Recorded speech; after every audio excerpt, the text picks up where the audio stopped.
What's up, y'all? Jessica here. Thank you for tuning into this video. And as you can see by the title, we will be talking about TD Jakes and the ongoing scandal or the building scandal surrounding his association with Diddy and some other very, very disturbing and unfortunate allegations being made.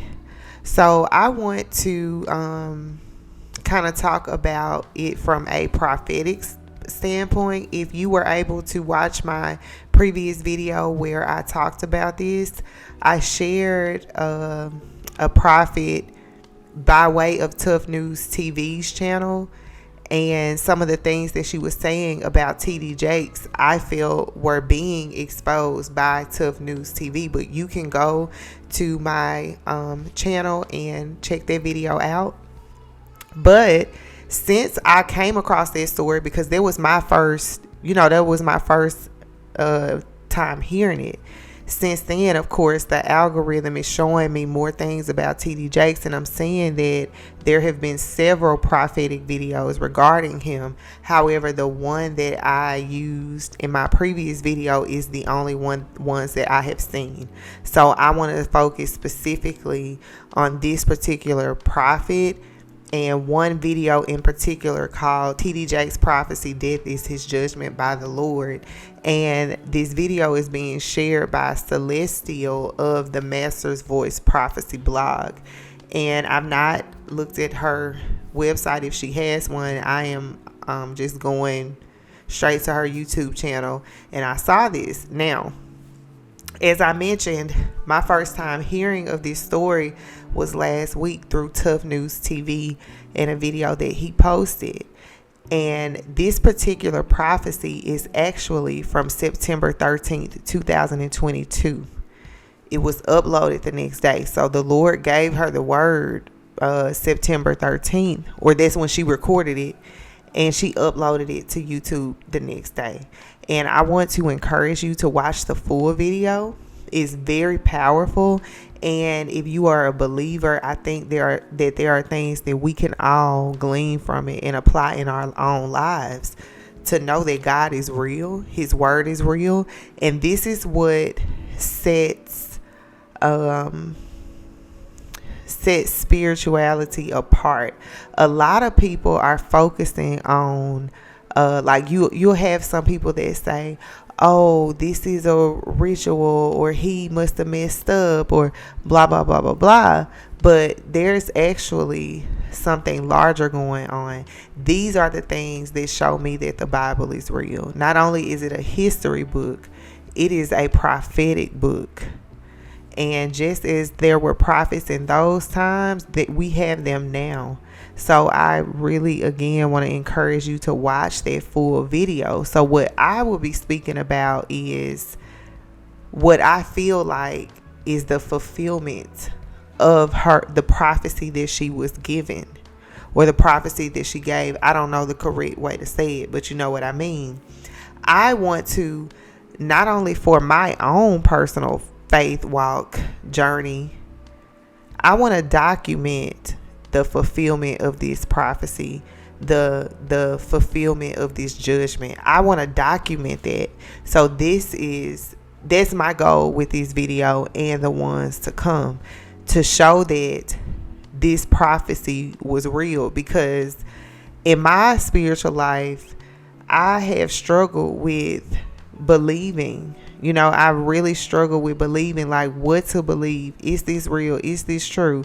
Is what this saying true? If this is true, that means this is true. Like, I've had a lot of that going on in my life. It's better now, but I like to just cross-check things. I don't blindly follow anyone. I like to think for myself. And I had already started to read the Old Testament.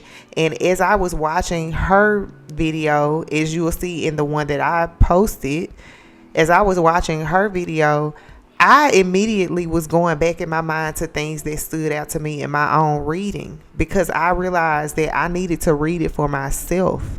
I can't trust another person's interpretation. I have to know this for myself. So when I'm watching her and she's like hitting some things that I have personally experienced, my spirit just immediately connected to what she was saying.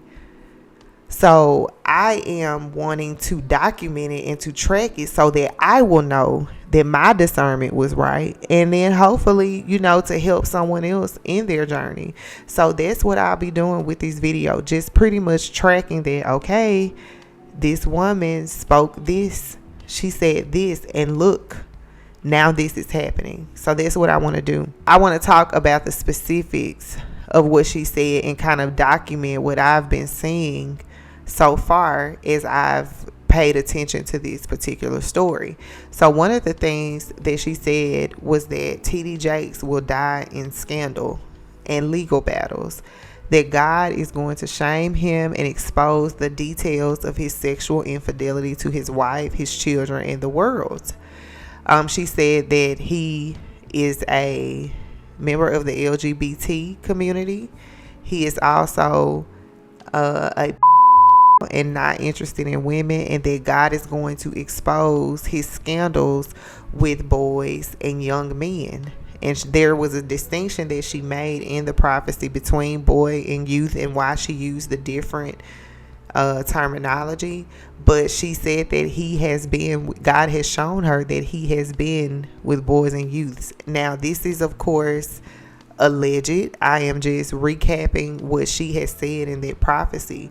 Nothing has come out officially regarding a lawsuit or anything of that nature with TD Jakes. But the Tough News TV video that I shared with you on my channel, that person alluded to some type of lawsuit that should be coming forth. So we haven't seen that yet. So this is just, again, a prophecy. However, the scandal has begun because because of that video. And I mean, you could say that like she posted her video a year ago, but you could say that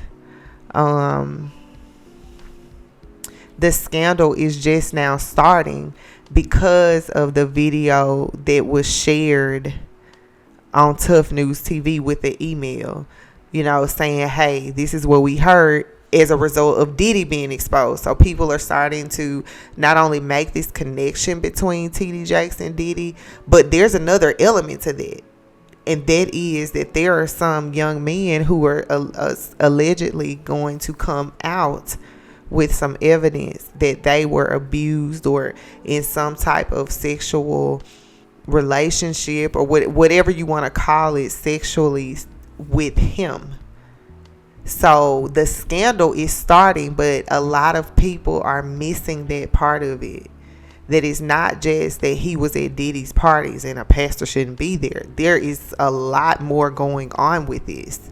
And so part of her prophecy was that he is going to die fighting this scandal. He's going to die in the middle of fighting evidence, hard evidence, not just something somebody is saying, but something that you can see, that is tangible, some type of evidence, tangible. He's going to spend a huge amount of money to suppress this evidence, and the evidence is going to come from the boys that he allegedly abused. That is what she prophesied. And so, again, we haven't seen that yet, but the Diddy stuff has started to kind of open that door. Okay, here's why I think that part one of this prophecy and judgment is beginning to, or phase one is underway. In a now deleted clip from his sermon, TD Jakes says that he wasn't going to address rumors. He didn't have to address rumors. His congregation was looking at him like they were his doctor, and he was like, I'm good. All you gotta do is step over it. I'm not in trouble, and even if I was, all I have to do is repent, and the blood covers it all. Like, it was the most arrogant, out of touch thing that he could have said. And the crowd that was in his sanctuary, the crowd that was at his church, they're just screaming and hollering. And I'm like, are y'all dumb? Like, are you that slow? Like, what is wrong with you that you would sit here and cheer that on? This man is a pastor. He's a pastor. And don't think that he's not aware of the children. You know, he knows what he's done, allegedly. He just gives that, okay? He gives that he was nervous. It was a very arrogant thing to say. Like, even if this stuff is completely false, he should have at the very least apologized to his congregation and, you know, even said, hey, look, I misjudged him, or, you know, I made a mistake. I should have never been put in that position to where these type of allegations could even arise surrounding my name, because I represent God. I'm a man of God. That's who I represent, and I fell short, and I repent for that. And I pray that the Lord will forgive me. And until these investigations or these things are properly looked into, I will step down. And so that's the type of response that you should have said. But he immediately went into this arrogant spiel, this speech about how he was good. He didn't mention anything that I feel like a responsible leader would have mentioned. It was very arrogant, and it really made me feel like, oh my goodness, there's something to this. Like, there is something to this. And then to go delete it and then strike channels for commentating on it. He reported Prophet. I cannot pronounce his name. I don't want to mispronounce his name because I'm not familiar with his content. But I saw, it came upon my feed that his video had been struck by YouTube and taken down because of a report made by TD Jakes. And I'm just a small creator. I don't know what it's like to get a channel strike. I'm not on anybody's radar. So I didn't know that when you get a strike that you can see who made this report. And he shared the screenshot from his email where the strike was because TD Jakes, for a 30-second clip of that now deleted sermon. So I'm like, wait a minute. He's really doing this? Like, your team is doing damage control like this? And in the prophecy, Celestial, excuse me, my daughter, y'all know if you watch my lives, you know that she loves to sit in my lap while I'm filming or recording. But if you watch Celestial's videos about him, she said that his team was going to go down with him. So these people are out here doing this man's dirty work, trying to scrub the internet, and it's not happening according to this prophecy. And so, you know, again, these things are alleged. Nothing has been proven. I mean, you can't even really say that Diddy's allegations have been proven because Cassie didn't go to court. There was a settlement involved. There are other lawsuits, but, you know, we haven't seen anything happen. We don't know what's going on for real from a legal standpoint. We don't know where Diddy stands. So if we don't know where Diddy stands, we can't really imagine where TD Jakes stands, because, again, right now the internet is just buzzing about their association and the rumors that he is possibly gay. They're not talking about the alleged sexual abuse of young boys. So there's a lot left to see, a lot left to be determined. And I just wanted to start documenting this prophecy for my own faith journey and just sharing it with others who may be interested in looking at it from the same perspectives. All right, y'all. Thank you for listening, and I will talk to y'all in the next video. Peace.